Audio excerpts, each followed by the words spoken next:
What is the connection between liberty and security? To some extent, liberty requires security. You can't be free if you're constantly harangued on every corner by people who might take your property, your life, your liberty. Indeed, John Locke, in his second treatise of government, argued that the purpose of government was to create a kind of security for those things that would allow for liberty. Specifically, he argued that the government should provide for the security of life, liberty, and property. Once your life, your liberty, and your property are secure, then you can begin to use your liberty effectively. You can do the things you want in life. But what if we want the government to secure us against other things besides just those three? There are, after all, lots of risks in the world. Life is full of risks.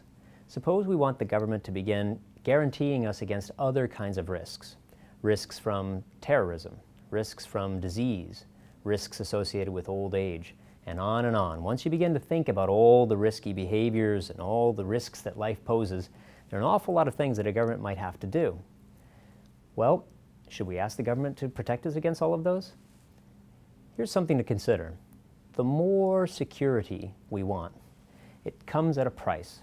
What is the price? It's not just money, although it is money. It's not just time and energy. It's also our liberty. Because the more things the government protects us against, the more things that we no longer have control over ourselves. And we may reach a point, there may be a threshold at which we no longer have really any liberty.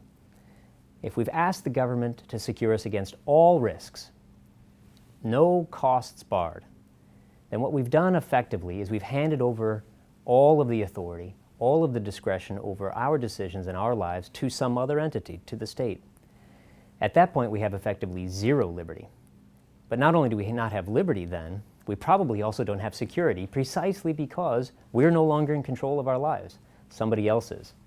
It reminds us of that famous quote from Benjamin Franklin, something to the effect of, people who would give up essential liberty for temporary security deserve neither, and they'll probably end up losing both. That contains some important wisdom. Liberty and security are trade-offs. The more security we get, the less liberty we're going to have. Now, where exactly is the trade-off? Where exactly is the threshold beyond which we shouldn't go? People of good faith might have differing views about that. But I would add one other aspect to the Franklin quote, and that is that liberty is not just a trade-off against security. Liberty is also the thing that gives us dignity. We have human moral dignity because we have liberty. So if we are giving our liberty away in exchange for security, we're not only losing the liberty, but we're also losing, to that same extent, some of our dignity. That's a very high price to pay. And once we give that liberty up, it may be very difficult to ever get it back.